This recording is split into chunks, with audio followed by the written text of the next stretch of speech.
For more than a decade, FTI has strived to become the leader in the aftermarket performance transmission and converter industry. We've joined forces with McLeod Driveline Components under the leadership of Top Fuel Funny Car pilot Paul Lee, and now have a larger distribution network, more resources, and more power. Come see us in the pits and ask how you can join the FTI family. It's not cheating, it is the competitive edge. The number one source of friction in your engine is not what you think. Piston rings rubbing against the cylinder walls generate more friction than any other part of the engine. More friction and temperature means more wear and less horsepower.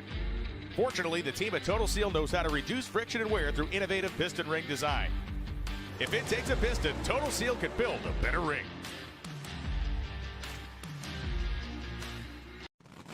This is WFO Radio.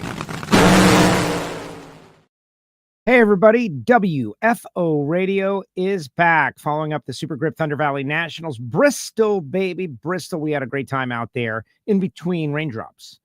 Weather affected race, definitely. In fact, the Lucas Oil Series, we didn't even get it in. We did complete the Gator Nationals, but now we got to complete the Thunder Valley Nationals somewhere down the road. What a wild weekend. But we did make it through. We did get it done. Steve Torrance back in the winner's circle in Top Fuel. Funny Car, Ron Capps back in the winner's circle. And we're going to hear from Ron seconds from now, literal seconds. So if you're a fan of Ron Capps, if you're a fan of Nitro Funny Car, I ask you to repost the show on X, share the YouTube link, give us some comments in the chat, especially on YouTube. That all helps dramatically for the show getting out there and getting big views in its first couple of hours. We really appreciate that. Just amazing. Richard Gadson going to be on the show. First win in his career in the NHRA. We got a first-time winner. It's going to be awesome. Holeshot victory over Gaige in the final round. I had it in Drag Race Bracket Bonanza. Finished 4th overall. Patting myself on the back. Amazing stuff. And then Greg Anderson, win number 110. 110. That's just outrageous. We're going to talk about that with Jason Galvin. Jason Galvin is going to come on, and he and we're going to recap the scuffle or the fracas or the kerfuffle or the brouhaha or whatever you want to call whatever that was. 40 grown men pushing and shoving each other. We're going to get into all of it. Now, am I saying that if that happened every other race, Pro Stock would be a lot more popular than it currently is? I think it is. I think it would be. Do I like seeing my friends do that? Not really. But it is what it is. It's not my choice. So we'll get into it. You'll hear about our sponsors and everybody who supports WFO Radio coming up. But right now, let's bring in our 3-time champ and our most recent Funny Car winner. It's been a minute since we've done this interview, the winner with Ron Capps. What's up, Ron? How are you? How are you, Joe? Glad to be on. Glad I know I was on preseason. Yes. Well, we did win Bradenton. Yes. I like having to earn a win to get on here. That's the original ethos of the show. You win your way on. That's how we broke out of the darkness. That the winners earned their way on when we were audio only. Remember that? It was just audio. And and it's still part of it. Not everybody, but you know, like there's some drivers. Tony Stewart had to earn his way on, but he did it with an A Fuel win, right? Like after that win, we had Tony. That counted. But you're back, baby. But now you're a big celeb, so we'd like to have you. You're good for the numbers. Oh, good for the retweets. That's good to hear. But it's got to be terrible, though, going through that, almost 2 years. Yeah, I didn't realize it was the Hot Wheels car U.S. Nationals win that was our last win. You know, it's funny because last year, we get talked about, and I get asked all the time about last year was probably the first season, it might be the first season that I went. It's my 30th year driving, but I don't think I ever went without at least one win every season, which is crazy. And then I think Galvin or you or somebody reminded me it was the Hot Wheels car at Indy 2023 U.S. Nationals win was the last time we were in the winner's circle. So, Bristol's been pretty good to me. It's a challenging track, one of the most challenging for the teams, for the drivers, all that. But we finished 3rd in the world last year, even though it just seemed like we were fighting every single weekend to get our footing and for Guido to get that setup that he wanted to get comfortable with. So, things came together finally. beginning of the year with Bradenton, and now finally get a win. And really the big thing was to move up in the points and take advantage of a lot of the people in front of us, not, going out first round and being able to actually make some points up on the teams in front of us. Yes. That's wild. The upsets, 2 races in a row. We've had crazy round 1 upsets. Bad for whoever gets upset. I think good for the sport in that it's not this just big 4 that's dominating all the time or big 1 last year. Come championship time, I'm sure it will be.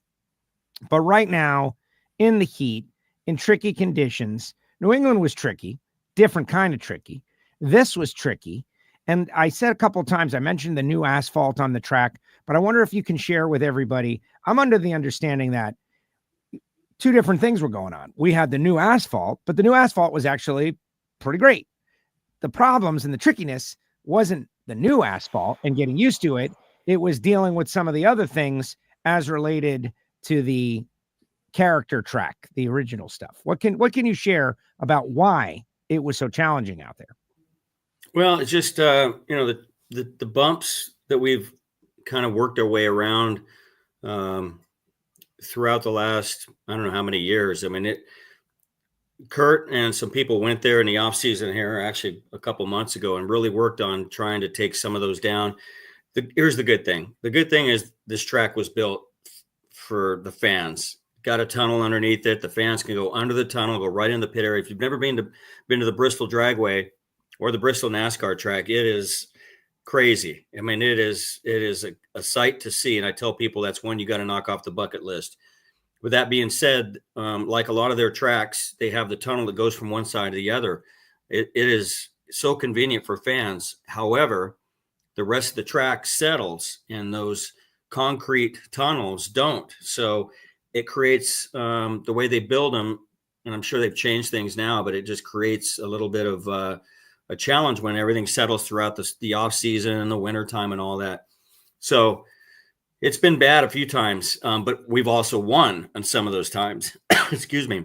I remember a couple of years ago when we won the first run. It was our first win with Toyota, but I think a second round, I mean, we hit the bump and it disintegrated the body. Guys had to fix it. We came back and won the whole race, but it was really causing a lot of damage. So Marcus and all the people, the SMI people, they brought people, talented, Kurt and a lot of people that came in to help grind some of the high spots. Definitely was better, but it's not a perfect track. But with that being said, I don't think we want a perfect track every time. The crew chiefs might disagree with me, but it's so much character and so much goes into a win like a place like Bristol that it just feels like you've done a little more than usual to get that win when it's those many obstacles to get down that 1,000 foot. I agree. I think it's fun. I love the low 380s, and there's a time and a place for that. The Bristol fans, they get something different, like 390s, 4.0s. It depends. It's very situational.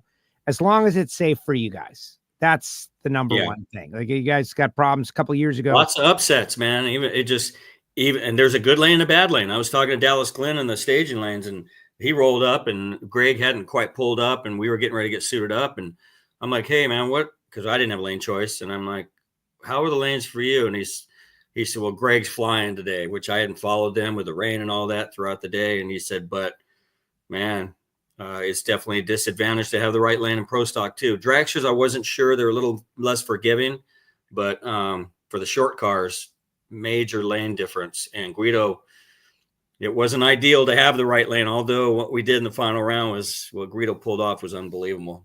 Well, we'll get to that. You were almost the marquee matchup. We did not make you and Hagen the marquee matchup. Weird. Well, we did. So we've seen that show before a few times, and it's great. It is definitely a marquee matchup, 7 championships worth, and it would have been fun. But we went with JR, Todd, and Spencer Hyde because they were a final round rematch. And the rematch of the previous week's final round is always fun to bring them back, right? It's like, hey, kind of like the Mission Foods Too Fast, Too Tasty deal. It's like you get a shot at revenge. But you get through Hagen, and that set the tone for the day. That's a tough That's a tough out right there. You got to take down Hagen, and you did. You're 05, he's 06. You're 78, he's 70 thousandths of a second all the way down the racetrack.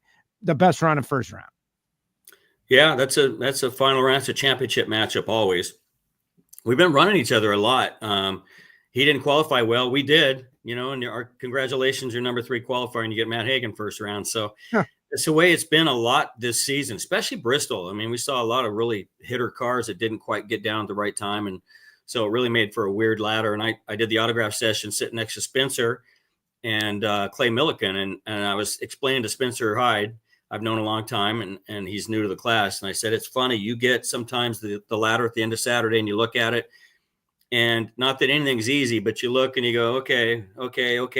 Here's who I might have if we win, if.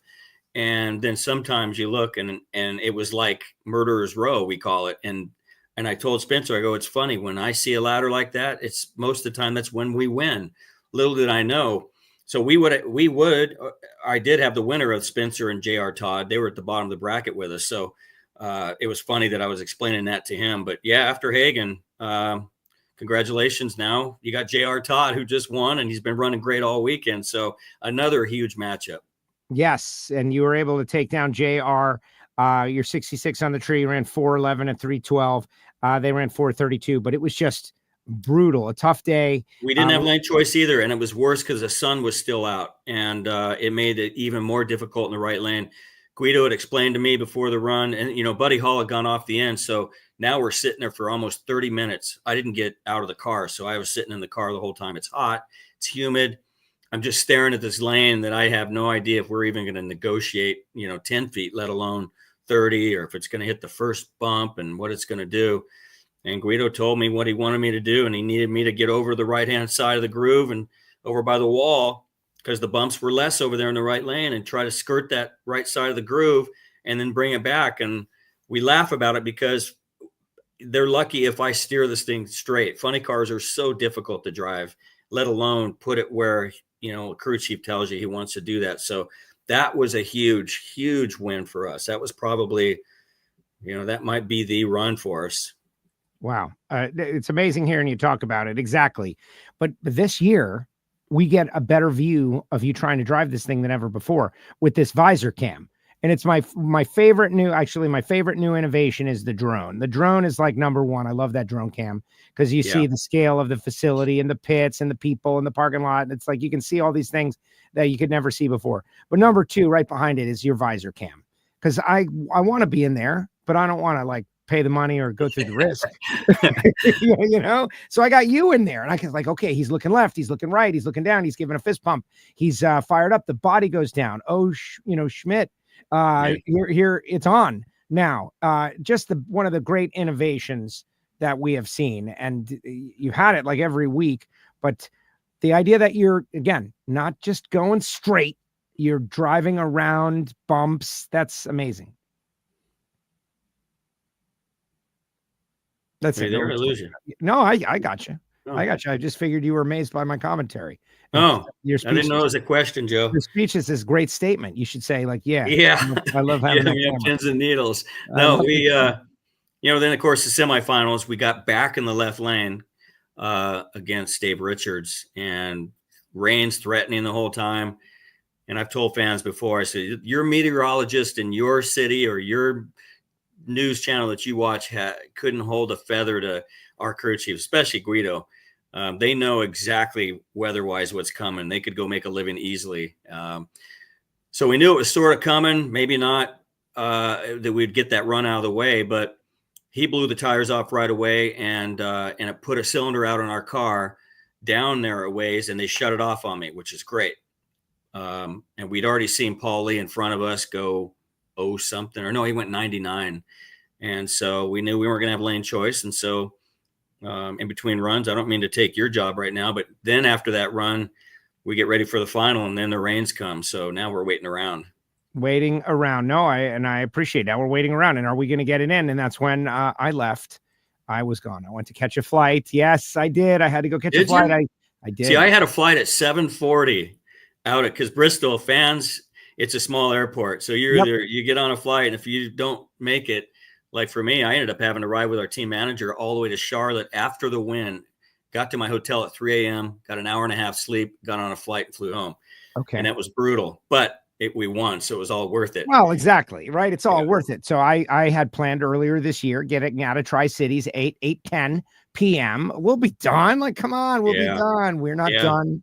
So Tom Perdome was texting me all day, and he's been following you guys on .tv, NHRA.tv. And every run I get commentary, a text from him, and he's got comments, and he's wondering what's going on and what Guido's doing. And, the snake, you got to answer the snake. Of course. He gets mad if I don't. But when the rains came, he sent me a picture. He went down the road from their house, and him and Lynn Perdome were having margaritas at this really good margarita place that it actually isn't far from my house. And he said, let me know when the rain stops. We're having margaritas. The picture he sent. It was pretty funny. Amazing. Well, the airport was packed with drag racers, and people are trying to get on early flights, and my flight was delayed. So next thing you know, I'm sitting at in the bar with Aaron Brooks, and we're watching on NHRA.tv. And this is where I just say, like, guys, if you're not an NHRA.tv subscriber, and you're watching this show, like, so you're diehard enough to watch a live stream or a podcast during the week with me and Ron, but you're not watching NHRA.tv. Like, I don't get it. It's the best thing ever. We got Make sure your TV still records Fox and FS1. Of course. We need the numbers, but yeah, you're right. Have the numbers. Everybody watches. My family watches NHRA.tv. It's definitely, I watch it when we're not running. Well, exactly. So you go to the final and you beat Dave Richards. I want to say hats off to Dave Richards, by the way. That team is really, they're getting it. It just shows you what laps and support can do. They were like the ultimate part-time team, and now they're mixing it up and they're going down the track, and Jay Reiske's got it figuring it out, and just super great for them. Other side of the ladder, Paul Lee and Daniel Wilkerson. Paul Lee, so good. And Paul Lee coming into that final round, I'm thinking, man, this is going to be tough, but you were able to get the job done. Walk us through that final. Yeah, we watched that pair in front of us. We watched Paul Lee go 399, and then mine went out, put a cylinder out, and they shut me off. So we were behind the 8-ball, man, and we had the right lane. The rain had came. So one thing I knew was a little bit better for us was it cooled off a little bit. It cleaned off the track with the rain. NHRA Safety Safari once again had did a great job on the track. But we're down and out. We honestly, I mean, I'm in the car and I'm thinking they're going to have to mess up a little bit, but they're probably going to go mid-90s is what we figured, because that's what we would have ran over in that lane. In fact, Guido probably thought we would go 92, 93 in that lane had we had it. So here we are, final round, and we've let a couple get away. We lost in the final at Gainesville, and I'm like, man, we gotta finish this job. But I got to be honest with you. I had my doubts that we were even going to get down that lane. And once again, Guido told me what he wanted me to do. I stepped on the gas and it just started moving and hiking the front end and moving around on me. And so I could feel it so close to wanting to come loose every time it hit one of those little bumps, but I didn't see him and I could hear him out my window. And I was like, oh God. But once it got past where I knew the second bump was, and I started to kind of bring it back into the groove, and then I felt the clutch start locking up. What a feeling. I mean, I got on the radio right away, way sooner than I ever do, and I just started screaming at those guys. Like, those are the moments I love about what we do, because it was you're counted out, basically. You're counting yourself almost out. I mean, you really don't think you're going to be able to pull off something like that. So I was so proud of Guido to do what he did. I was up for the job. I in my head, I was not losing to Paul Lee. That was just in my head. That's what I was going to do. And I was going to go up there and do my best in the car and drive my rear end off. And it's one of those moments where I was happy with the job I did in the car, but Guido and our Napa Auto Care team just threw down. And those are the kind of wins, man, you don't forget for a long time. That is amazing hearing you say that. And I'm wondering, can you equate it to something in another sport? Is that the equivalent of the last lap pass? Is it the equivalent of the game-winning 3? Is it like you're feeling that thing? It's hooking up. You kind of feel like, all right, we're going to make it. And I've been on it so many times, been on the other side of that, Joe. You go into a final round, you're like, oh, we got this. We got lane choice. The classic is when we got wilked. at Indy, final round. Forget what year it was. I mean, we had lane choice. We've been running better all year long. Nobody gotten down the right lane very well, especially in funny car. And Tim Wilkerson stepped up and threw down probably run of the year is what I said it was that year. And it was like a low 90 or something ridiculous and whipped us. And so I've been on the other side of a lot of those. When I got out of the call, I looked over at Paul Lee. He was stunned. I mean, he was pale. His mouth was open. And I was kind of get his attention, just, getting ready to do my interview, just like, nice race, man. Great job. And he just had the look that I've been there and just stunned. Like, I'm sure their guys were counting that, counting the money, counting the chickens before they were hatched. Guarantee it. And on the other side of it, it's pretty cool to step up and do that sometimes. Wow. No, listen, that's athletics, right? Paul's a competitor. That's why we run the races. The Pacers' last shot the other night, first game of the NBA Finals, when he made that shot at the last second, that was the crowd just went silent, and that's kind of what it felt like. Except we were not silent. Right. Everybody weighing in out there. Capps back in the winner's circle. Watch out. Stubo out there reposting our stream. Thank you very much, Sue. Appreciate it. Craig says, he's got a real question for you. We're not going to go to that just yet. We're not going to go to that. So you win the race, and it's a big deal. And then, did it occur to you, man, it's been a minute. It's been a while since we did this. But more importantly, 8 wins at this place. It's just outrageous. You're going to be a Thunder Valley legend at some point. It had to wash over you. Yeah. A lot of, anytime you win anything more than John Forrest, you've got something to do with a funny car. That's a huge thing. So to have that many wins is crazy. I can't even explain it. I've done it with several different crew chiefs throughout the years, ever since Don Perdome days and Ace. And so it's just a place we feed off of how cool the fans are. It's about all you can say. But we needed it. We needed the shot in the arm. We've lost so many close rounds this year and last year that could have been the other way around. So it was nice to finally get that done. We're working on our stuff for next year with Matty Gordon, and that's coming to be close here. We should have something hopefully finalized, and we can have an announcement here and into the summer, and very exciting right now. But that helped. That win was huge. You're 100 points out of the lead. Austin has lost back-to-back races to Buddy Hall. Shocker, but that's what's making it entertaining, right? It's like, oh man, you got to watch. It's not just going to be Austin Prock going out and winning every race. Championship time going to be different. We do have a couple of interesting questions, but before we move on, the quest for the clutch discs, right? That's why has this issue happened? And I kind of know, but I want you to coach everybody up on why their favorite driver goes on a streak of not winning because they were just winning and now they're not winning. And what's the difference? You don't just forget how to race. It has to do with consumable parts. And maybe this is something that's above the head of the average fan, but I think it's important for people to understand. Yeah, the clutch discs are so important. More important than probably anything on the nitro cars, Top Fuel or funny car, because most teams they make the 12 or 13,000 horsepower. Some make a little more and make more torque a little bit, but for the most part, they all make that horsepower. But you got to have to harness it, and those 6 discs and 5 floaters that are in there, they can't be off even a little bit, or your car goes from running 395 to a 405 or 410 like that. So it's essential. So what happens is these big, large teams, they buy hundreds of them and they go through their stacks of clutch discs. And it's what DSR did when Don had all the teams.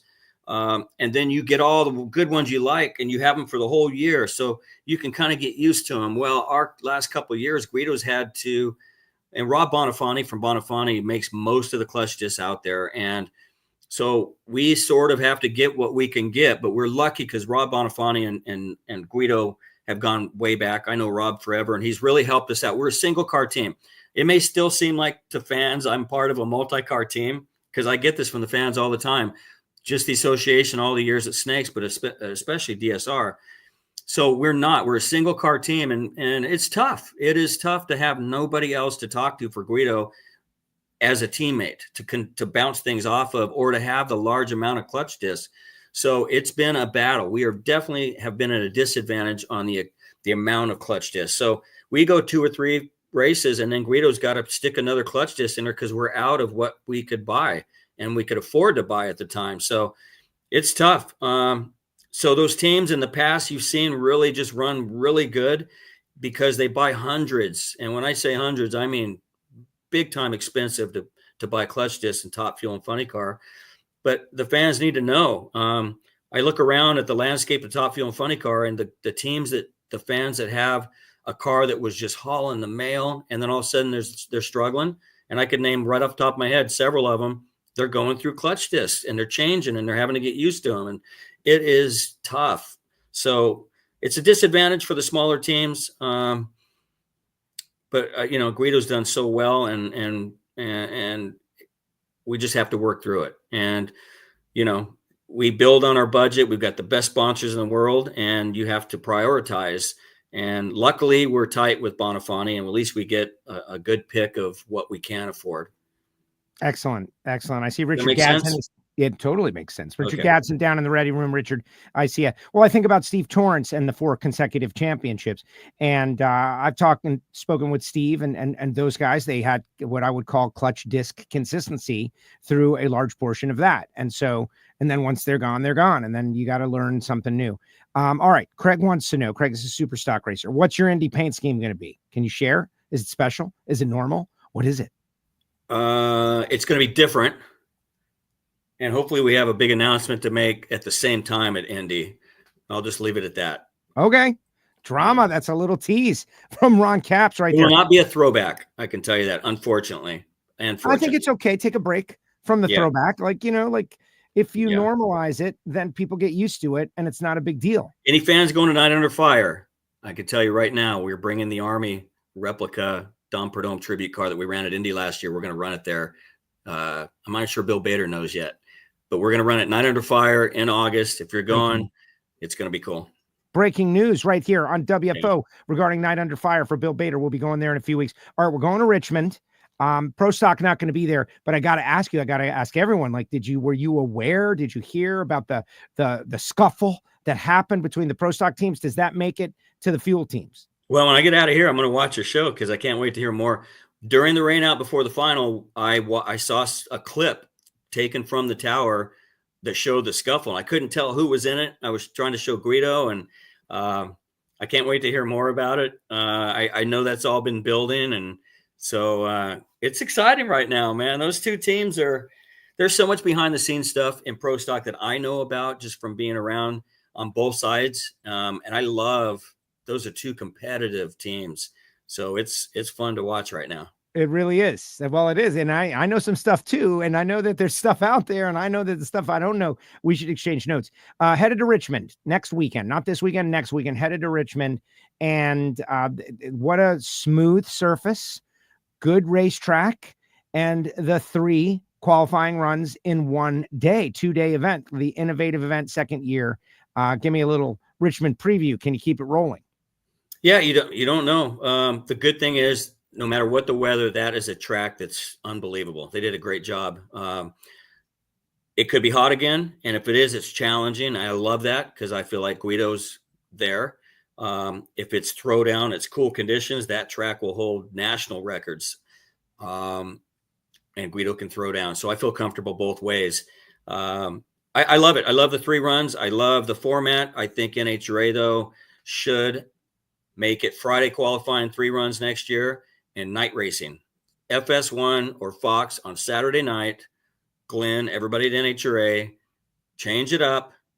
Have the final round about 11 o'clock and have it live on Fox. Why we aren't doing that in the middle of summer in Richmond, I don't know. But that's there you go, Joe. I endorse this message. And Richard Gadson is down there going, yes. Everybody is yes. First round. Hey, it was cool to win with him, man. Normally we don't on? spray the champagne, but I heard Greg Anderson next to me when we popped the champagne for the circle. I go, we're not spraying each other, right? Because everybody's won a lot, and over the years. And I hear Greg go, no, we got a new guy over there. I did not, just so you know. I did not spray you. Watch the replay. I was going to say, we got Greg replay videos. I know who sprayed me, so I'll keep a mental note of that. Yeah, thank you. Well, I'm sure you're going to be in Winner's Circle a lot. Yeah. So thank you, Ron, and congratulations. I'll be safe with the other side there. That's awesome. Well, I love that moment, and I think you guys should spray each other. But it was like the Formula One guys; they go shower and everything. Like you got to go to the media I'd center. rather drink it, Joe. You'd rather drink it. That's Oh, a good waste answer. good champagne. That's Corbel. a good answer, Ron You're Capps. welcome. All right, Ron, we'll let you go. Thank you so much. I appreciate you. Congratulations on the win. We'll see you in a couple of weeks, but can't wait to hear all the news that you've teased on this show. Tremendous. Yeah, man. And congrats on your win, dude. That was awesome. Same to you, Ron. Thank you, brother. Yeah, man. See you guys. There he goes, Ron Capps, and we'll leave Richard with us. But Richard, we're gonna take a quick break. When we come back, we'll reset with you. I'm super excited. I had to bring you in. You endorse the night race concept. 100%. I'm right on Ron's back with that one.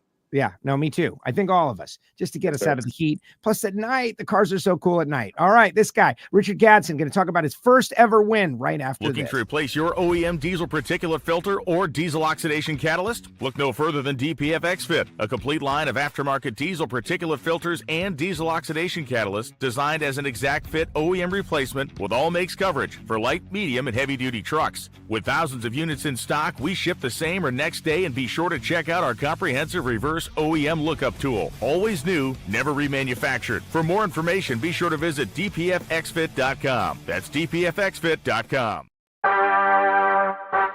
Redline Oil, formulated to win, proven by me. Redline Oil, formulated to win. Formulated to win. Formulated to win, proven by me.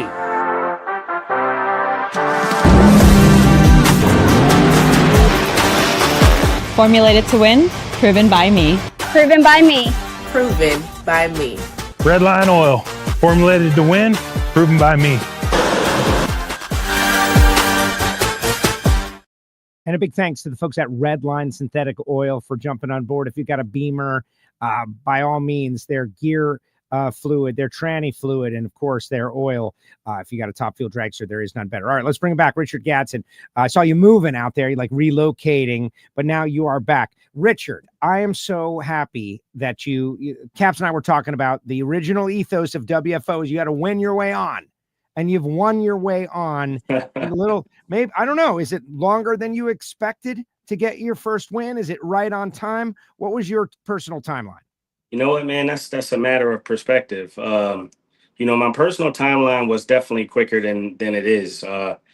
Just looking at the success that Gaige has had on this team and immediate success. I think I might have took for granted how hard some of the nuances are. The difference between, you can get to a certain point of good, you can get to a certain point of being fast, but that extra little bit that you need to win, and let alone win often.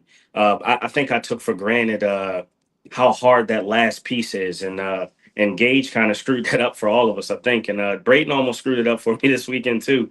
But that was my personal timeline. But Eddie sent me a text Sunday night, and he was like, hey, look, it took me 33 races before I ever won my first race.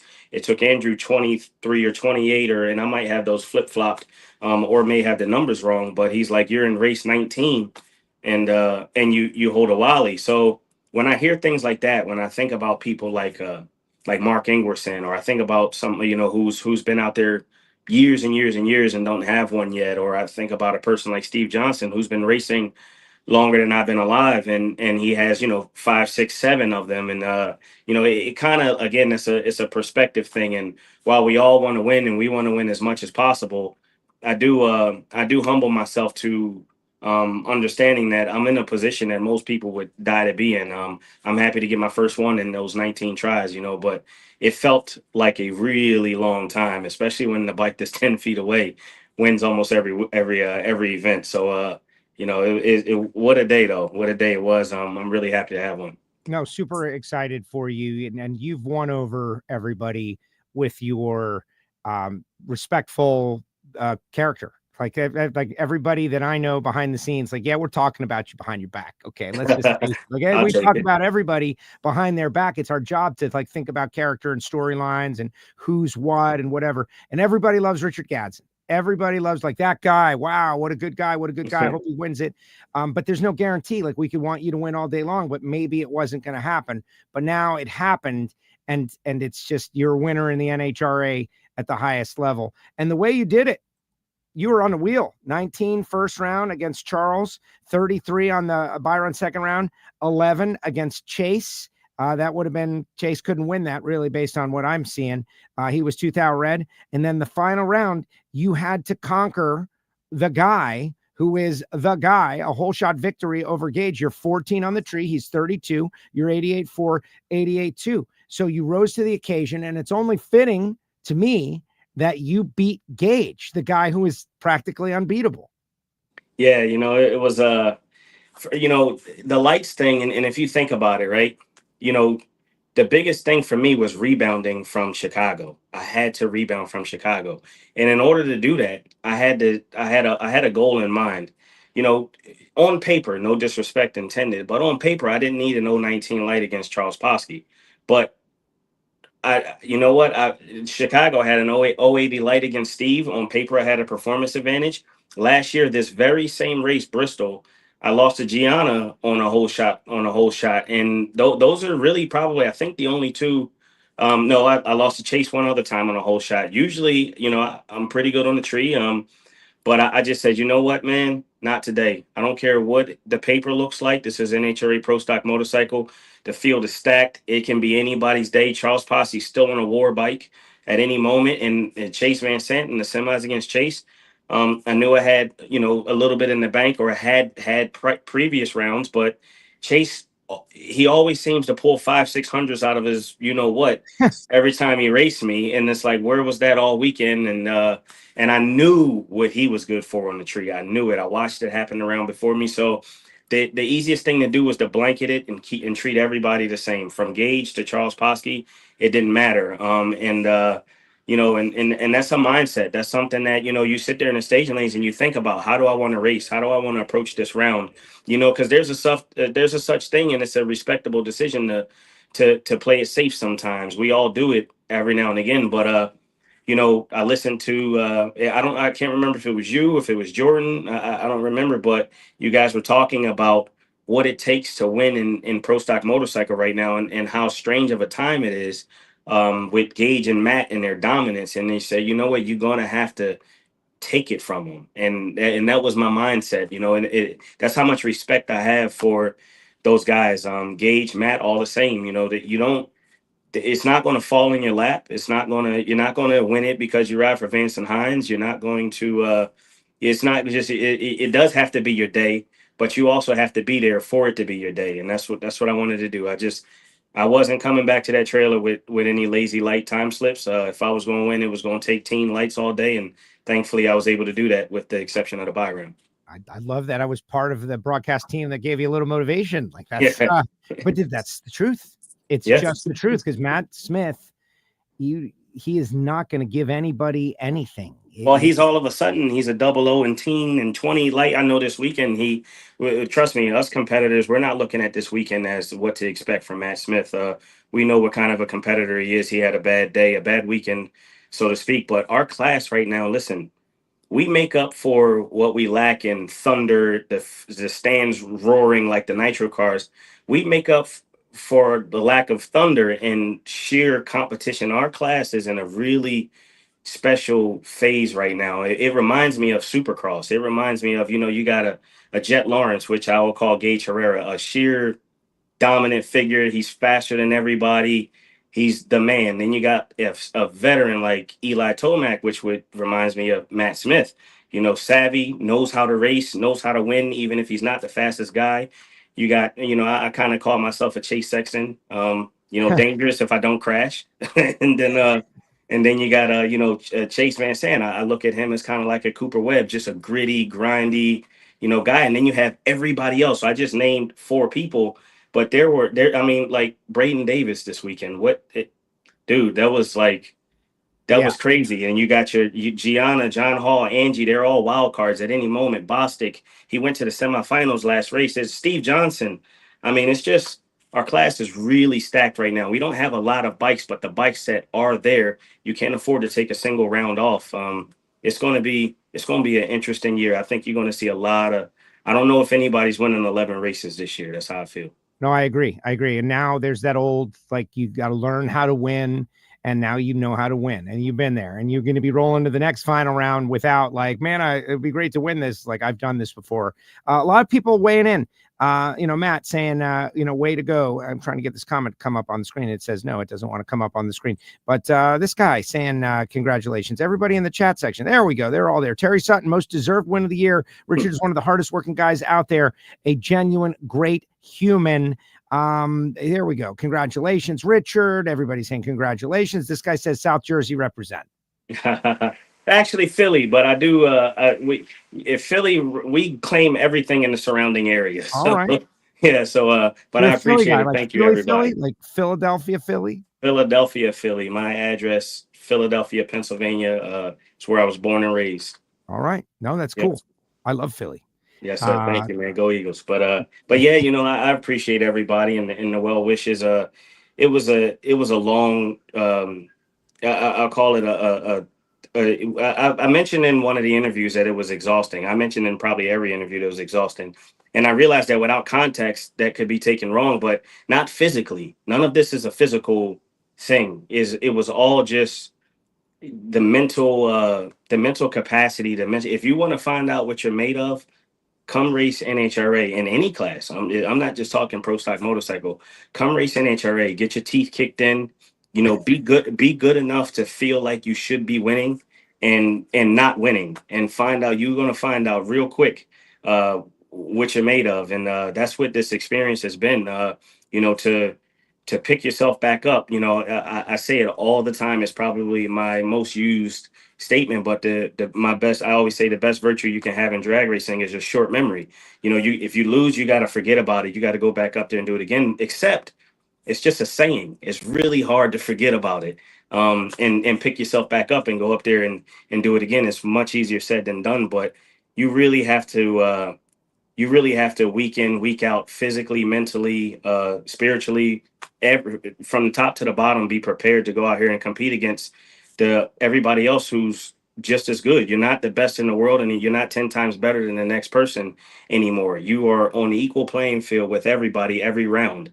And it's hard to get to the finish line first 4 times in a row on Sunday. So you don't take any of them for granted. You might see these guys out here winning week after week. You see your Gaiges and your Austin Procs. I don't know what they're made of or how they do that, but I just don't think people should ever take for granted that it's just their machines, their car, their bike. You got to be there in your head, clocked in all day and all night every weekend. So it's been a long process, man. I'm really happy though. You should be, and you're doing a great job. Like I think hopefully people are realizing that a great ambassador for drag racing in general as a sport and as a competitor. We don't have to wait very long, right? Something you don't want to have a short memory about is this win. You'll be going to Richmond, no pro stock, so we won't be talking fisticuffs necessarily. Me and Jason Galvin are going to break that down in a few minutes. The big rivalry going on. I don't know if we want you guys doing that kind of stuff, but you get to go again on one of the very flat surfaces. We're doing the 3 qualifying sessions in a day, and I'm sure you're excited to get back to the track. Well, no, not really. This is where I wish that I had that 6-week break between Gainesville and Charlotte, where you can just marvel and I can stare at my Wally, because in this sport you can go from hero to zero in a week. You could be riding this high and then you go to the next race and you don't have that kind of a day. So I really could use that 6-week break right now that we had between Gainesville and Charlotte, so I could soak in this a little bit. But no, just joking. Virginia, I'm happy to follow this race up with Virginia, because Virginia is one of my favorite places to race. That's probably more like home to me. It's not a hometown, but that's where the majority of my drag racing career has been displayed, in my Maryland International Raceway in Virginia Motorsports Park. So I've made, I would say, as many runs down that racetrack as anybody has ever been down a racetrack. And that's like a home area. That's where I went to my first final last year. And me and Gaige, we both had 022. That's funny. Last year, we went to a final together in Virginia. We both had the same light. This race, we went to the finals together, and we both had basically the same ET. So, every time we link up, it's a show. But I'm excited to go to Virginia. the 2-day format was really cool last year. You get 3 runs in one day. That makes me happy because, you know, I said recently we're rhythm riders. You know, the more you can stay in a rhythm, the more passes you can make, the easier it is to go out there and perform. So 3 runs in one day and then following up the next day with eliminations is pretty cool. So I'm really looking forward to it. Final question. Fast Eddie wants to know. All right, Philly guy, what is your favorite cheesesteak place? What is the Gadson endorsement? So anybody listening, do not. I don't want to talk anybody's business down. Pat's and Geno's are the tourist places. That is not where Philadelphia people go. That is not what you got to find, the mom and pop places. I'm a Jim steak guy. Max's. Those are the best places. You got to kind of go in the hood a little bit and take your chances there. And that's where you'll find the really good cheesesteaks, not Pat's and Geno's down South Philly. Listen, I get it. I will admit I went to Pat's and Geno's on the same day. I waited in one line and then I got back in and waited in the other. Yeah. I had that experience, but in my basic experience beyond that, I agree. Like, yeah, that's the gateway, maybe, the great Philly cheesesteak. Yeah, Richard, that'll give you an introduction. And I know you said last question. 1 second before you go, yes. When I had my interviews this weekend, I really, you know, it was so much going on. I think everybody understands, but I talked a lot about myself and what this means to me, my family, and nobody said a word about that. But I really neglected to talk about my crew chief. I neglected to talk about Eddie. And he probably needed that run just as bad as I did. In that win, just as bad as I did. You know, we both have been through a lot over the last year. I know Eddie. He plays it cool. He's got the tough guy figure. He reads the same comments that I read. We listen to the same rumors. We both know what's out there and what people thought about the differences between the motorcycles in our camp. And we both really, really, really, the difference in performance, I should say, we both really needed that. I just wanted to thank Eddie for being a soldier, being in the trenches with me and just just fighting through this with me. And then the rest of the team as well. Andrew Hines is probably the best leader you'll ever see, man. This team is not all of the conversations that happen after some of these losses that we've had to endure. All these conversations aren't easy. They're hard. They expect greatness, but they are fair. And we really worked hard this weekend. We had 2 engine swaps. So I had 3 different engines in my motorcycle on Sunday. That's the story that people don't know. You know, Buddy Hall, definitely wouldn't wish any misfortune on him or his car. Thankfully, he's okay. The car can be fixed, but he bought us some time to do an engine swap. And then Mother Nature saved us a little bit too. So my team worked really hard when we came back from the semis. They didn't even work on Gaige's bike. Everybody in the pit helped me change engines. I just want to thank everybody from top to bottom, from Terry to Ray, who drives the truck. We are a fighting team right now, and I just wanted to take a moment to thank those guys. Sorry for running over pretty long. No, there's no over, and that was awesome. No, Richard, thank you very much. And but here's the thing, though. I believe that this is just the first of many, and so good luck. We'll see you in Richmond. Thank you very much, and congratulations on this amazing moment. Your first win in the NHRA. Thank you, guys. Thanks for having me. There he goes, Richard Gadson, with us here on WFO Radio. How great was that? How great is this guy? And he is just now, like blossoming onto the scene of NHRA drag racing. Just another reason to check out Pro Stock Motorcycle. They'll be racing in Richmond once again. All right, Jason Galvin will be joining us, and we're going to break it all down. What had happened was what? We're going to break it all down with Jason Galvin after this.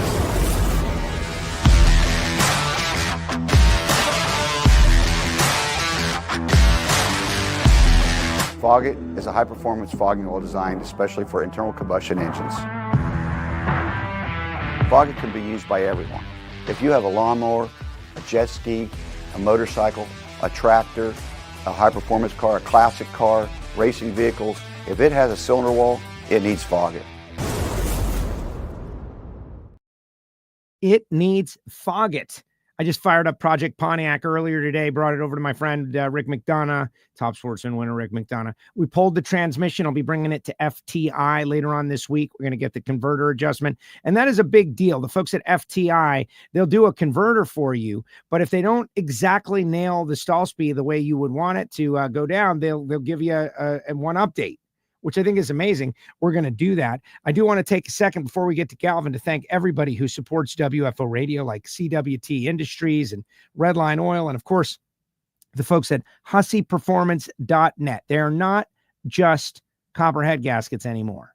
Hussey Performance makes oil pan, valve cover, and they've got standard gasket material, but sourced here in America. Really amazing stuff. Laser cut, rapid customer service. Go to HusseyPerformance.net. If you want to give them a call, it's 412-716-4872. And they've got contingency programs, so it can make it be worth your while. Top alcohol dragster, top alcohol funny car, top dragster, top sportsman in the NHRA, and in the PDRA, it's top sportsman and top dragster. But they can do any design, and they have so much in their computer for laser cutting.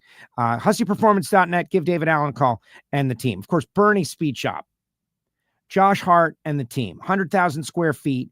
You got to hit them up if you're looking to buy a classic car. If you're looking to sell a classic car, if you're looking for frame-off restorations, they do it all. They sell e-bikes there. Go to Bernie's website, bernies.com, or check out their social media, Bernie's Speed Shop. And also, big shout-out to the folks at Frank Hawley's Drag Racing School, the Dragster Adventure, frankhawley.com. You can drive a dragster and get the feeling and the experience. Why are all these people so into drag racing? It's not a lot of money. You don't have to make any kind of investment other than the cost of it. You show up with the clothes on your back and you drive a dragster. frankhawley.com. Tell them you heard about it on WFO Radio. All right, let's bring on Galvin. Jason Galvin brought us home. I was watching you guys on Aaron Brooks's phone in Tri-Cities Airport. Okay. And right. it was great final rounds, man. Great final rounds. So we heard from Richard Gadson. We heard from Ron Capps. You heard the tail end of Richard Gadson. And I just want to give you an opportunity to comment on what you just witnessed right there. This guy, his winner interview, the glow, the great job, the just like what a quality individual. Yeah, well, I mean, I think, you and I have long admired Richard Gadson since he came into the sport and we got a chance to know him, in this rookie year with the Vance and Hines team, the way he carries himself. And, that's a rider who made a lot of mistakes last season that probably cost him multiple wins. May have cost him Rookie of the Year, honestly. Who knows? If Richard Gadson wins 2 or 3 events last year, is he the Rookie of the Year? I think there's a good chance. Brian Lones and I are both on record as, sorry, Tony, but Brian Lones and I think both voted for Richard, and it was like the closest vote of all time. And if he wins a couple of races, maybe it swings that, right? But it's never been a question about his talent. Ever been a question about his talent. And there's never been a question about how he, kind of, holds himself above all the stuff, right? And I know we're going to talk about what happened in Pro Stock this weekend. And there were a couple of times last year where Pro Stock Motorcycle got contentious, and Richard had this ability to kind of say his piece, but never take it to, a place that I think it's easy, especially in 2025 with social media and all of that, for people to get carried away. So he's been well respected since he really started racing, and his uncle Ricky's a legend of the kind of grudge world when it comes to motorcycle racing, and Richard comes from there as well, along with Gaige. And this was long overdue for him to win a race, no question about it. Long overdue. And I'm with you, Joe. And I told Richard that Sunday night when I had a chance to see him in the Winter Circle in Bristol. This feels like that moment, right, where he got one, and that should take some pressure off of him. And he talked about Eddie, and I know Eddie was feeling some of that pressure as well. Should take some pressure off of them. And there's no reason, I don't think, now why, for so long, Joe, we've rolled into a weekend, right? What, two and a half years now, we've rolled into the weekend. And it's been like, all right, who's winning Pro Stock Bike this weekend? Is it Gaige, or will this be one of the weekends when Matt pops up and wins the race, right? And I think we're going to go on a run here where we roll into the weekend and go, all right, who's going to win Pro Stock Motorcycle this weekend? Is it Gaige, Richard, or Matt? So and Braden that's great. The class needs that. And hello, Braden Davis, right? Like wow. Wow is the way to put it, right? And you and I were texting. We threw a stat out there Saturday in qualifying about number one qualifiers and earliest, and the most recent that we could find was Gary Scelzi was number one in his first race back in '97, and then we figured that it was actually Chip Ellis is what you found yesterday. Price so texted me. George Price texted you. Number. He's like, I don't have Jason's number. I got your number. It was Chip Ellis first race U.S. Right. Nationals. Thank you, George. George is great. Yes. Yes. But So still, you got tip of the hat to first Chip race, Ellis. race. Amazing. Go ahead. Yes, 100%. I was just say tip of the hat to Chip Ellis. And sorry that we missed that. But I mean, just an incredible, debut on that bike for Braden. And there's been a lot of conversations about that rental bike, right? There was a lot of, kind of stuff last season, I guess, out on the internet and conversations and rumors and this and that. And I think Braden and Vance and Hines dispelled that a little bit this week, which is something you and I talked about, right? Like, if you're going to have a rental bike, I mean, first off, how many people in our sport actually talk about, like, hey, this is a business, I mean, there's a lot of people out there renting equipment and paying for rides and stuff. And it's like this secret hush deal. Vance and Hines said, no, we're creating a motorcycle to try to get more competition in the class. We want to have one that somebody who's talented rider can get on and go compete and win events. Like, it's good for the class. Like, everybody talks about MSR and Vance and Hines and this and that. They're trying to crush each other and run the other one out of the sport because they're the only ones who want to win. It's like, do you know who that's bad for? Vance and Hines and MSR. Like, the second that Matt Smith hangs up, 4 motorcycles or Vance and Hines disappears, it's not good for the other side either. Like, it's just not. So having more parity in pro stock motorcycles is a good thing. And listen, Braden Davis, Richmond, like, would it surprise anybody if Braden Davis wins Richmond after what we saw this weekend? Wouldn't surprise me. No, not at all. No, they got 3 riders. And now they got 3 riders. And he mentioned Eddie. I love Eddie Krawick. Eddie's a great guy. And Andrew and Matt, those guys, it's going to be a war. It's unfortunate that we've got a short bike count, but the bikes that are there are great. And I really think more people are going to come in when they see, like, oh, okay, now I get a chance to compete against Richard Gadson and Matt Smith and Gaige. And do I have what it takes? Like, do I? I think I'm good, but if you and no, again, no disrespect to any level of racing anywhere. Yep. But they don't make movies about the guy who's the grudge guy going and doing another grudge thing. He always goes to the pros and proves his point in professional motorsports, because that's where the best of the best are, and the most money and the safest tracks and the biggest tracks and the most fans and TV and spotlight. So it's going to be great. All right. Yeah. Let's also talk Steve Torrance, the big return. I requested Steve today. That's why I kind of moved around your time. Steve's got a double meeting at Capco. Couldn't break free. It's unfortunate. Maybe next week. But he and Justin Ashley in the final round. Justin, I think 5 final rounds this year. Is it 4? Is it 5? But Steve Torrance back in the winner's circle. And that's a big deal. Them Capco boys, Bobby Lagana, we're struggling so bad. And now they are back in the winner's circle. Yeah, and think about that team, right? That's a team that, they skipped an event earlier this season, and everybody freaked out. And, Steve's talked about how busy he's been at Capco, right? That's part of why Billy's not been out here this year. Like, they're busy running a business. And, Steve's wife, Natalie, like, runs a business, a very successful one. She's very busy, and they have 2 kids now. Like, two is a lot harder than 1. Ask me how I know, right? And so, I think there were some real questions about how much Steve Torrance we would see this year. Well, I mean, now we're in a spot, Steve Torrance skipped an event and he's still 7th in points, right? I mean, he's 7th in points. He's within 100 points of being 3rd in the championship hunt all of a sudden. So, that car has been showing real signs of life here over the last 3 or 4 events. And this was the weekend where it all came together. I don't think that surprises anybody who's followed Top Fuel well, but, I said it Sunday, and I believe it. If you're going to open the door for Steve Torrance and Bobby Lagana and Richard Hogan to find a little bit of momentum and to kind of get their mojo back a little bit here, then, I mean, that's great for us as fans, right? Because that's what you and I are, Joe. We're fans, and that's phenomenal. For us, it's great for the fans at home.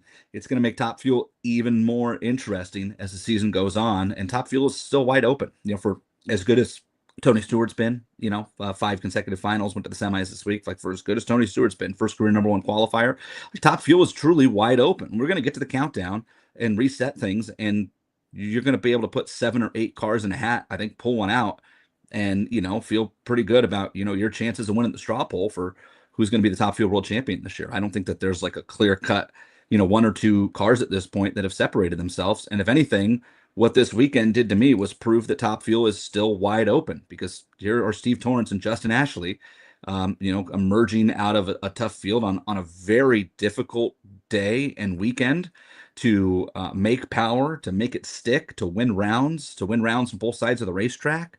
It's it's top fuel's really fun right now, really fun. And Steve, listen, the look on Steve's face, like to me, that was a great moment, right? Because we all remember the Steve Torrance that, came to blows with Cameron Foray and, could, run his mouth with the best of them and rightfully, and then back it up, right? Like I'm going to tell you that I'm the baddest, what in the world. And then I'm going to go win every single race in the countdown to prove it to you.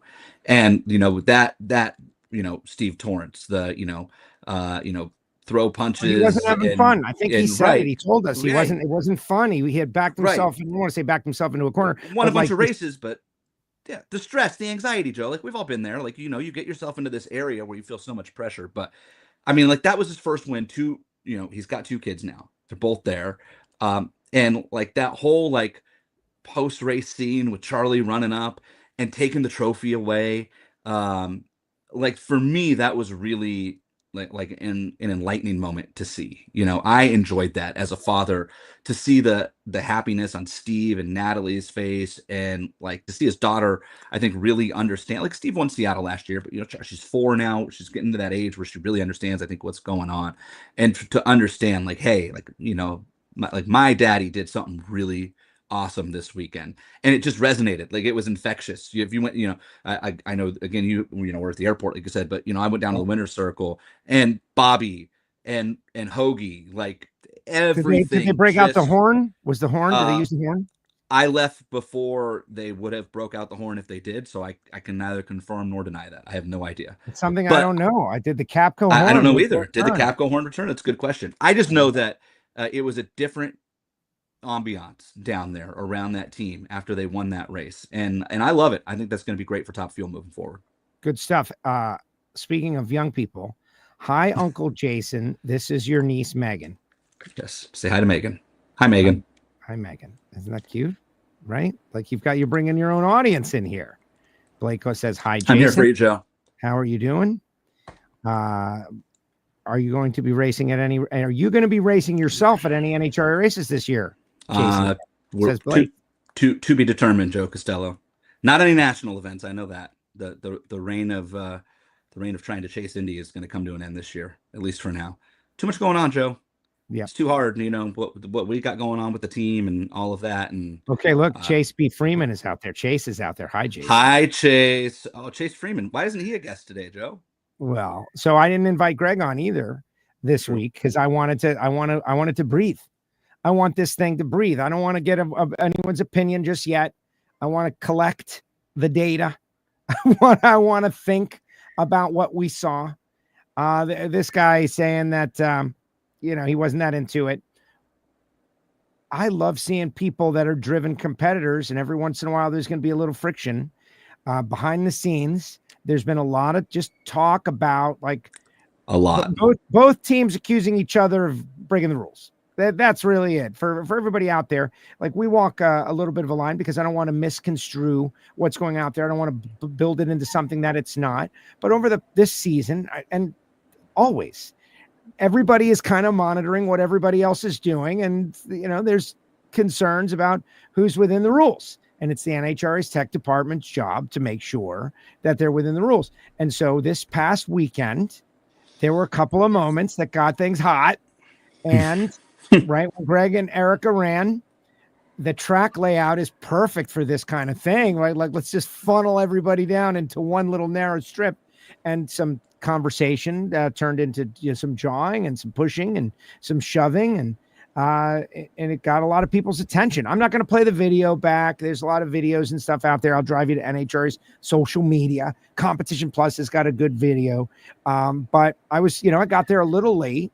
But what do you think this does for Pro Stock? I think the only real negative is that we're not racing in Richmond. Right. Yeah. We can't pick it up next week. Yeah. Listen, I think, we live in a world, Joe, where anytime that, you have some extra publicity on something, right? What's the old adage, any publicity is good publicity. I think that there's especially in our world, I think there's a level where that stops, right? You think about outside sponsorship, and maybe there are some companies that are involved with each of these teams that are into this.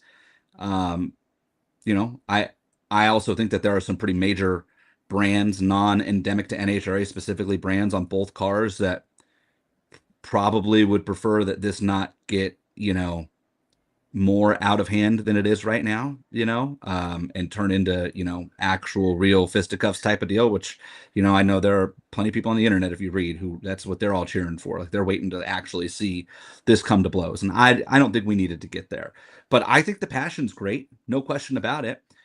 There's no secret that KB and Elite don't like each other, right? It's well documented for many years now. I don't think that it's a secret that Erica and and Greg and specifically some people around Greg on that team don't see eye to eye.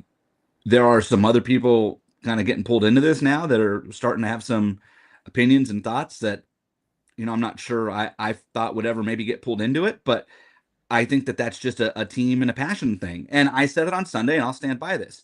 If you're Elite Motorsports, at some point when you are used to winning, and Elite Motorsports is used to winning a lot, and you don't win anymore, and it's not just that you're not winning, but I mean, let's just call it what it is. They've not been particularly close, right? Yes, I understand, Epping and, they got 2 cars to the semis and 1 to the final, but the Sunday performance of, those machines also says that they, got a little lucky along the way. And I think they would tell you that. Now, are they getting better? Yes, no question. But they're not where Elite is used to being. At some point, you get tired of that. Like, if all you know is come to the racetrack, be competitive, win, kick butt and take names. And that's what they did for a long time.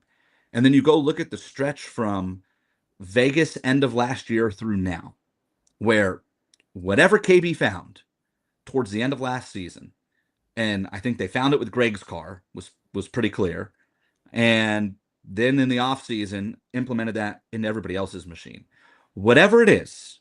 And I think Elite thinks that whatever it is illegal in some way, shape, or form. At least they've insinuated that, I think, rather publicly. Whether you believe that it is or not doesn't really matter. The tech department for NHRA has, I think, investigated everything that people have asked of so far, not found anything with the KB team to disqualify any of those cars this season. Whatever it is that they found, it has been a huge performance advantage. And I would say too, Joe, that I think that you can look at, like, Matt Hartford is a good example of somebody who gets their power from KB, and whatever it was that KB found, they, last season, Matt couldn't figure out how to utilize it. Now, whether he got help from KB in the offseason to figure that out, or him and Eddie figured it out on their own, now Matt's car is running like the rest of the KB camp. I think Michael Heiner and Derek Kramer's team is probably the one KB supplied car that still hasn't quite harnessed that in full.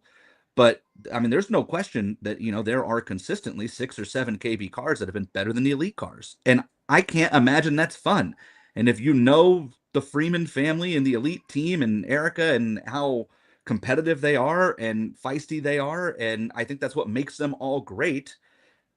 The flip side of that is you don't like losing. And I don't blame them. Like, I have a similar personality to that. Ask Tom Bayer how I am when I lose around the Super Comp. I mean, like, he knows to just check out and get away, right? Especially if it's like a me thing. And I think Elite's got to feel like a little bit right now, like, why can't we find whatever that is? And there's been a lot that's happened at Elite, right? They've lost engine builders and crew chiefs to medical, life-altering events, things that you don't have control over. And they got Mark Ingersoll back now, and it's helping. They're getting there. But I said it Friday. I mean, I talked to Kyle Bates down at the starting line, and they made a good run Friday night. I said, you guys look like you're getting there. I said, you look like you're getting better. And he stopped. He said, I wouldn't say that we're better, but I think that we are heading in the right direction, and we need a couple more weeks to get there. And I hope they get there because it's good for the class. I think that KB truly does believe that it's good for the class to have Elite at least be competitive. It's a similar conversation we just had to Pro Stock Motorcycle. But when you have 2 teams that don't get along and haven't for a long time, and there have been plenty of other scenarios where they've gone back and forth, when one team is inherently, beating up on the other team, which is what KB has done so far this season, and really since Las Vegas last year, you kind of expected this to happen at some point. And I think it came to blows. It came to the combination of the Erica penalty and then the things that running a liner would imply about the car, which we talked about pretty extensively throughout the weekend after that happened, right? But would help you early in the run, would maybe prevent you from shaking the tires, which has been an issue for elite cars when they've tried to really get after it this year. And then she shook the tires. And so, you have this situation where the moon's aligned, right, Joe? The Swiss cheese model they talk about in airplane incidents, like all the holes in the Swiss cheese got to line up. All the holes in the Swiss cheese lined up on Sunday afternoon because you had elite tried something. They interpreted the rules one way. The NHRA said that's not the correct way. The run was thrown out. It became public. It turned into a social media spat between members of both teams, which then led to Sunday, which led to Erica racing Greg round 2, and then Erica squares the tires. And here we are. So, I mean, the moon's aligned for that moment. Yeah, it's fun. It is though, right? It's good. It's fun. Listen, look, I'm a Erica high-minded races person. Greg in the I believe semifinals in Norwalk. Erica races Greg in the semifinals in Norwalk. That's going to be the most, or the finals, right? Let's get that. Summit's home Capps track, is into it. People are into it. That's going to be the most watched round of Pro Stock in 15 years if those two race each other deep into eliminations in Norwalk. Deny our animal instincts here. People like this stuff. They like it, and it got a lot of attention. And I don't want to see people getting teeth knocked out. I don't want to see nobody wants to see that. What we had a disagreement, and then in walks El Pacificador, which is the pacifier, the peacemaker, Fernando Quadra, right? Man. I looked it up last night thanks to AI, although my Spanish-speaking friends say it's not really a term. El Pacificador, the peacemaker, Fernando Quadra goes in there, and he's like, no, you can't do this. It was just another layer of competition. And Fernando's going to miss the next 5 races, Joe. Yeah, that's another thing. Now the peacemaker's not there. What happens in Norwalk, What happens in Norwalk? And it's going to be hot. And that's another thing. It's hot. It's sticky. Everybody's aggravated. They're working so hard. Elite's been through some tough times back in the Dodge days, the Dodge program. They've dug their way out of difficult situations in the past. And so I fully expect them to do. It's like a pendulum. It swings. Right now, the pendulum has swung towards Greg. Greg, 110 wins, and the favorites to keep winning many races. Dallas Glenn is putting up a fight. Hartford's there, but Elite has just got to keep on working their situation, because in the countdown, nothing that happens right now matters. Right. Nothing matters. So if they can get fast by Indy, they can win a championship, and they know it. And so can you imagine the vibes come Vegas if all of a sudden Elite is in the championship hunt and all this domination early in the season? So it's going to be very entertaining. I mean, that's the thing, right, Joe? The countdown here, and that's, if you're Elite, what are you doing now? I don't think that Elite Motorsports, and I believe this, I really don't believe Elite Motorsports is all that worried about winning Norwalk or winning Sonoma or winning Brainerd. Would they like to? 100%. I'm not saying they're not coming to the race not trying to win, right? No, you don't spend all that time and money on traveling, unloading your car to just come in and not win. What are they working towards? Indy. I really believe if you went and put Richard and Chase and Mark and Erica in a corner and said there's no recorders anywhere, anything, gun to your head, what's your plan? We need to be there by Indy, because Indy is the great, reset for everybody. It's the biggest race of the year. You get the extra points, and then you go into the countdown and things reset. And if the countdown started today, Greg Anderson would lose a 4-race lead on Aaron Stanfield, right? It's Greg, Dallas, Hartford, and Corey Reed. Greg Anderson is 4+ races up on the nearest Elite Motorsports car. Think about that. There's 6 races in the countdown. So by the time we get to Indy, if the countdown didn't exist, Greg would have if this same pace stays, Greg will have mathematically basically eliminated all of Elite Motorsports from winning a championship, except we're going to reset things. And so if you're Elite, your focus from here forward is make improvements every week so that when we get to the U.S. Nationals and our cars hit the track Friday night for what is usually the most important qualifying session, maybe of the season, that we can compete with KB come Friday night, Labor Day weekend, and then compete with them the rest of the season and give our drivers a chance. Like, they don't need to be better than KB. Just get there, get in the ballpark, and then watch Erica and Aaron and Jag, three of the most talented people to ever drop a clutch on a pro stock car, period, go to work and see what happens. There you go. And Chase says he agrees. Be in championship form by Indy. There you go. That's it. That's what everyone's trying to. Cliff Swanson. Cliff, what's up? Total agreement with Jason on the pro stock thing. Shouldn't you be in the gym so next time you can fight your own battle, or maybe in the shop trying to get those cars faster so you don't have to work in the gray areas of the rules, says Paul Thompson. Like, I don't know. I like.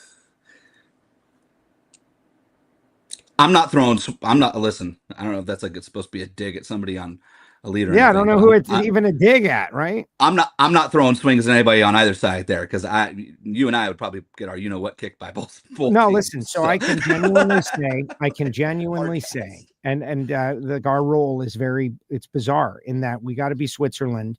I have really strong and good positive relationships with many people on both sides of this deal. As do I. It's weird to watch it all go down and just observe how it goes. And I find it, as long as everybody can keep their heads on straight and not do something that totally embarrasses the whole sport of drag racing or something crazy, I think it's entertaining. This gentleman says it shows that more teams are needed. Well, like Randy says, you're speaking about two teams, more teams are needed. Go start one, like Randy, go start one. Go start a pro stock team.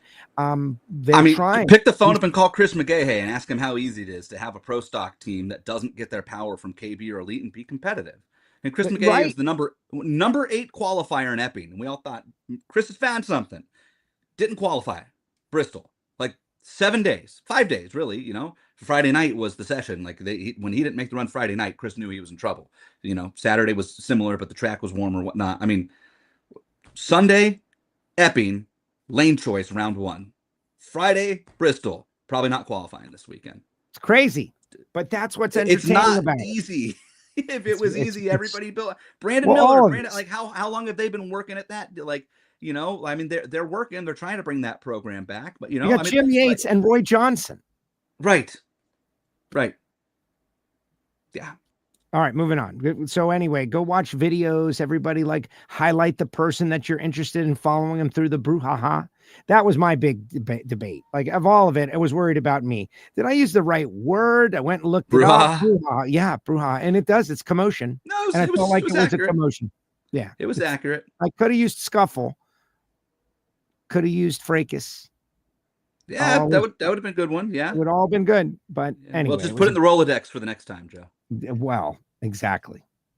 But one thing it was not was a fight. It was not. No, it was not a fight. No. And I do hear, I will say that just in putting out the record, there's a video of Kim doing the Brian Cox double bird to someone. I am under the impression, just for everybody wondering, that there was another side to the story. There was a back and forth happening there. So for those that are wondering about that, but good stuff. And I don't believe, just to finish that thought, Joe, I don't believe anybody at Elite would deny that there was not a separate side to that. I don't think Kim Anderson just went down the return road and, for the sake of it, felt like throwing those in one direction. There were people from the other camp on the other side of the fence, and it was just a continuation of things, which is good. Everybody I've talked to, so here's the thing. This was fun. It was interesting. This was sports. Right. Look at you saw the hockey game last, right? The Florida Panthers. Yeah, what happened? The entire team's fighting. What happened in that hockey game was 1,000,000 times worse than what happened in the pro stock race, and nobody batted an eyelash. It's part of the sport. That's the lead story on ESPN.com today. When was the last time that, even in the Stanley Cup Finals, when was the last time that hockey superseded NFL training camps and the NBA finals on ESPN.com? And the answer is when both teams tried to clear the bench, which is what happened last night. Yes. Yeah. Good stuff. Terry Sutton, very interesting time in pro stock. And then finally we heard from Capps, getting it done for the first time in a long time. And he was relieved. Yeah. Listen, we're going to, I have it on good authority that we're going to rename Bristol Dragway to Ron Capps Dragway. next season. That's what we're doing. Done. I'm going to make it happen. I'm going to speak it into existence. 8 wins at one track is wild, Joe. I mean, it was the 24th running of the Thunder Valley Nationals. Ron Capps has won a third of the races in the history of that facility, and we didn't even compete funny car at every one of those. You know, I mean, like nuts. What Ron Capps has done there is like borderline unfathomable. You know, it's impressive. But this is what Ron and Guido do best, right? Like, even when you think back to Ron Capps' championship years with Guido, you know, were there times where they threw down and had the quickest car on property? You bet. Yeah, no question. A better car than they've had the last year and a half? 100%, no question. For the most part, Ron Capps won world championships those years because every time they brought the Napa car to the line, it went down the track and it was third or fourth quickest car of funny car that session, right? Third or fourth quickest in qualifying. Round 1, third or fourth quickest. But beat the car in the other lane. You race the track and the car in the other lane. You don't race the number 1 qualifier until you race them. You don't race the record books because it's not worth anything anymore. It's not 30 years ago where we're giving bonus points out for world records, right? This is what Ron and Guido do best and always have. You know, when they won Indy 2 years ago, hot, muggy, crummy day, they raced the track. They beat everybody that day. Last year, went to the finals against Austin. Tough day, right? Generally speaking, to race funny cars. Because it's Indy, and Monday at Indy is always hot and muggy, and the sun comes and goes and whatever, and they just outraced everybody until the final, and they didn't have enough for Jimmy Prock. And guess what? Neither did anybody else on planet Earth last year. So, you know, it's crazy that it was that big of a run, you know, where we were coming up on 2 years, you know, 20 months basically since 22 months since Ron Capps last won a funny car race. Pretty wild. I think 643 days. I looked it up and said it, the broadcast Sunday. 640 plus days. Pretty wild, long time for Ron Capps to not win a race since the U.S. Nationals in 2023. But we're in a stretch here, Joe. Like I think we're in a good stretch for Ron Capps. I think we're in a good stretch for a lot of race teams. You know, the one thing that both Austin and Jack's teams kind of seem, you know, I don't want to say incapable of, but they're just struggling with right now is backing the car down when the conditions aren't right, you know, when it gets hot, when the track's not as good as, you know, everybody would like it to be, when the humidity is way up, when this, that, whatever. And, you know, we've seen it now the last couple of weeks at those, you know, even Jack, I know Jack went to the semis in Epping before he crashed, but Jack said he didn't really outrun anybody. I mean, he had a couple pedal fests and then, you know, turned the car around and put it in the wall. So, you know, this is an opportunity. Ron Capps, Dan Wilkerson, who had a great day yesterday. I think that you're going to see Spencer Hyde go some rounds and win a race here this summer at some point. I really do. I think that you're going to see J.R. Todd make a run up the point standings. I would not be surprised at all to see Dan Wilkerson finally break through in the next couple of events, right? I mean, Tim won Seattle a couple of years ago. I think that was Tim's last win, if I recall, with Seattle behind the wheel of the race car. So, you know, we're coming into a stretch here, the summer months, where it's about who can tame the beast, so to speak, on Sunday in funny car.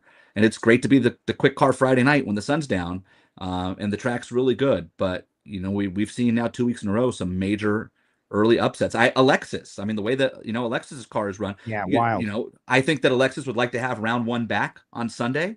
You know, it looked to me like the car got a little out of the groove down there, and that's when it spun the tires and it cost her the round. She'd probably like to have that back, but I mean, that car proved all weekend, Joe, that it was plenty capable of going down that track and you know, maybe turning wind lights on. I think Julie, when she gets back in Norwalk, like Del Worsham's savvy guy. Del's not trying to go out there and run 383 on every run. Del Worsham wants the car to go down the racetrack. Yeah, so, Julie made it. You got to talk about Julie for a quick Norwalk, second. Right? Norwalk is where Blake Alexander won a couple of years ago. I think he went to the finals last year too. You know, we're coming up to races here. Richmond, we know it's going to be hot. I mean, it was like 100 degrees there last year. We can just go ahead and pencil that in for Richmond, you know, next week. I think like this is the stretch where fun stuff, you know, everybody likes the underdog, right? This is the part of the year where I think you're going to start seeing some of that come to fruition. Just Julie, want to shout her out, doing a great job. And she will be in Norwalk talking about the Airmine app. Put her over the top, and they will be back there, and they're trying to add races, which is super exciting. Just wanted to mention Julie. And our other winners, J.R. Gray in Pro Mod, John DeFlorian in Mountain Motor Pro Stock, Mark Powick in FlexJet Factory Stock Showdown. And real quick, I want to tip the hat to John DeFlorian because you even looked at me kind of weird, right? And we talked about this. Yes. But I just want to put this out there, right? John DeFlorian's first Mountain Motor Pro Stock win. Like even Brett Kepner and I were texting about this last night. First points paying Mountain Motor Pro Stock win. The category became an official NHRA sanctioned points with a championship and a purse.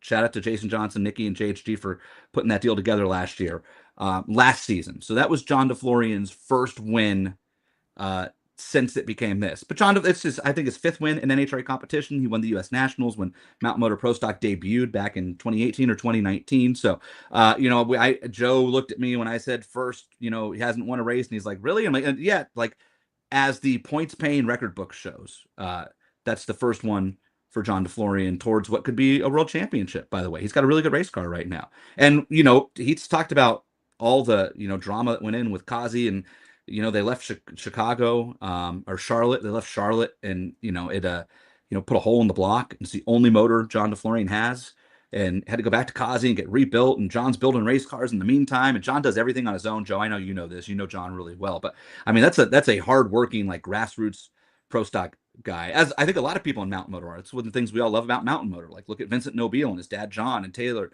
trying to do this, and look at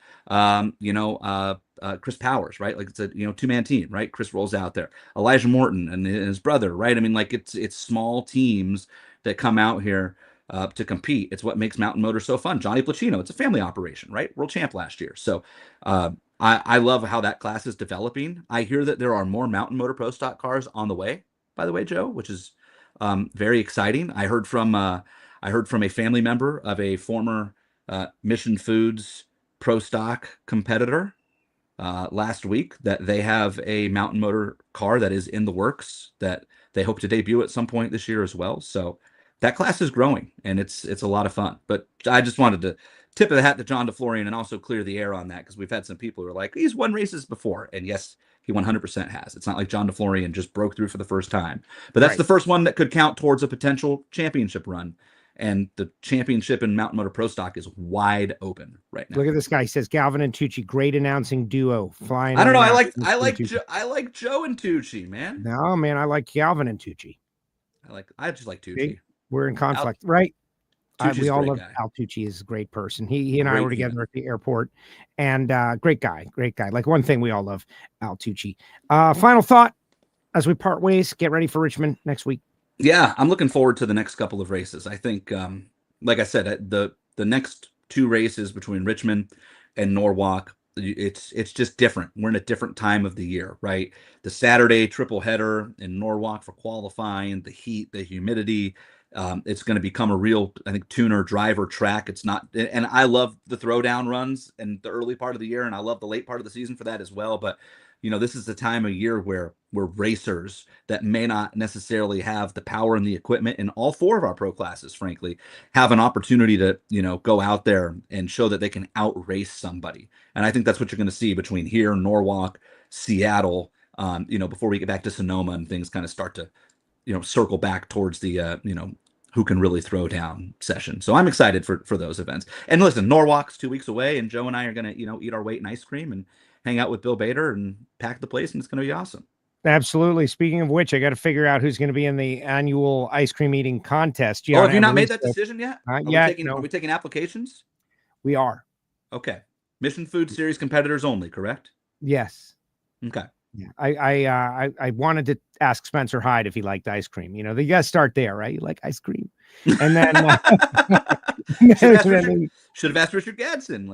Richard Gadson is a good one. We're working on. Me and Nikki, we have an algorithm. Gianna needs she needs some competition, Joe. She does, because she takes it serious. She's actually out there trying to win. We let the lactose intolerant woman come in and just blow the doors off the ice cream competition. So there's that. All right. Good job, Jason Galvin. Appreciate you, buddy. Good job. There he goes. Jason Galvin. In a couple weeks on WFO Radio.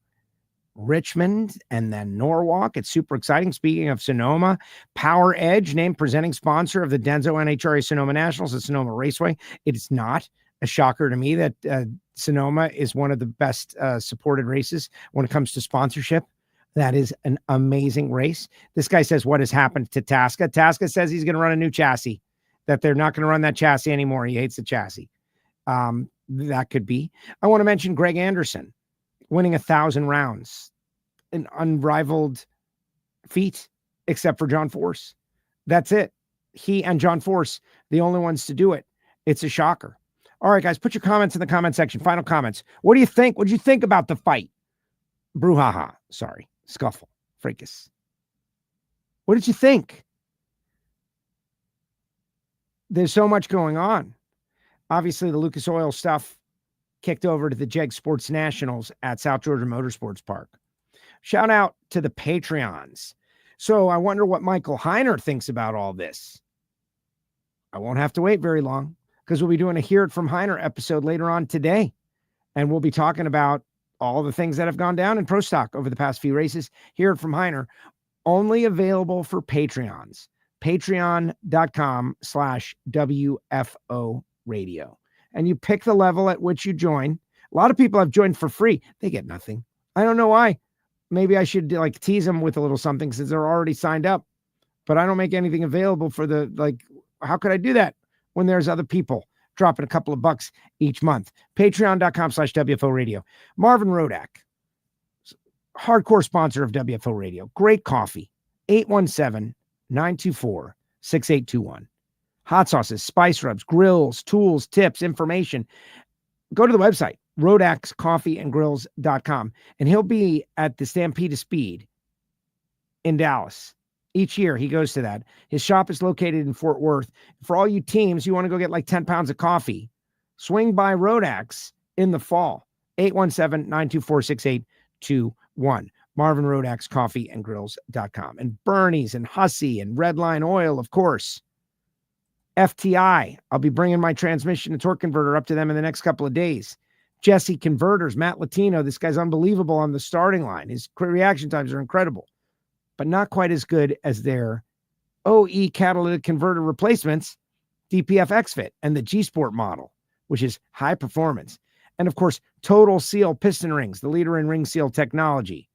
TotalSeal.com. CWT Industries, balance machines for machine shops, all big supporters of WFO Radio. And get yourself a Project Pontiac shirt. It is all on sale in the WFO store.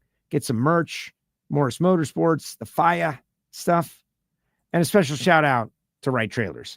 833-31-RIGHT, Right Trailers, nationwide. All right, let's see what people have got to say.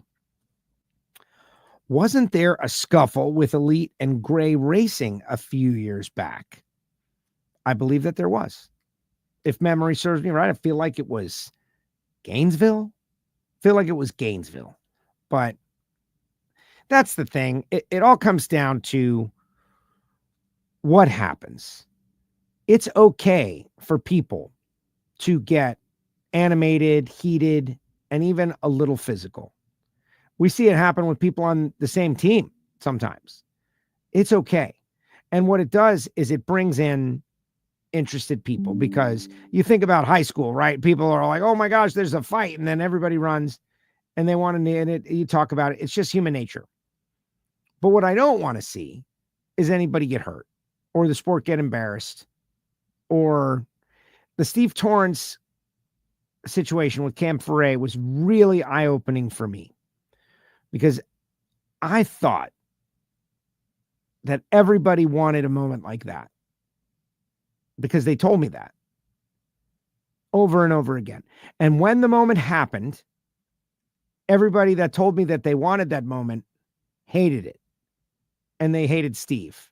And Steve had to deal with that for the rest of it for 2 years, which was very unfair. Him and Cam had like made up and they were friends. And there are still people to this day that just use that as their reason to not like Steve. So unless you're willing to carry that, you know, it's like people make decisions for weird reasons. It's just that simple. Great ignition show, says Scott. We had fun. Now that we put the stopwatch on it, I think it's working much better. AJ says, great show. Thank you very much. SC Motorsports. Scott Thomas, the leader and won the week in the WFO Drag Race Bracket Bonanza League. Tomorrow, 6:30 p.m. Eastern Time. You want more? Life's a Drag will be live. They have confirmed they will be live. The guys from Life's a Drag Monica says, great show today. Brouhaha, kicked up an already high energy class. Yeah, people like it. They absolutely like what's going on. Life's a drag. It is in the podcast feed as well. So if you haven't heard Jason and Elon, tomorrow's the day, 6:30 p.m. Eastern time. Go to the YouTube channel, subscribe, click the bell, never miss a show. They've got their own playlist. And a lot of people buzzing about Life's a Drag. It's been fun. I hope that someone will tune in to watch them and eventually like this show. Big thanks to Ron Capps. Starting us off, Richard Gadson was amazing. First long-form interview with Richard on WFO. You got to win your way on. Congratulations to Mark Powick. J.R. Gray, Mike Stavrinos in the final round together. What a race. What a race. It's going to get better and better, guys. It's going to get better and better. Because we need the weather to give us a break. And hopefully that'll happen in Richmond. The weather will give us a break. But this weekend, you got an off weekend. Happy Father's Day to all the dads out there. You know I'm missing mine. First Father's Day without dad. It's going to be tough. But we'll be all right. I'm going to go work on the race car. Got some plans already. Gray Motorsports in Laughlin, Houston, 2017. Okay. Appreciate all you guys. Thank you so much. Thank you to our guests. Another week in the books. WFO.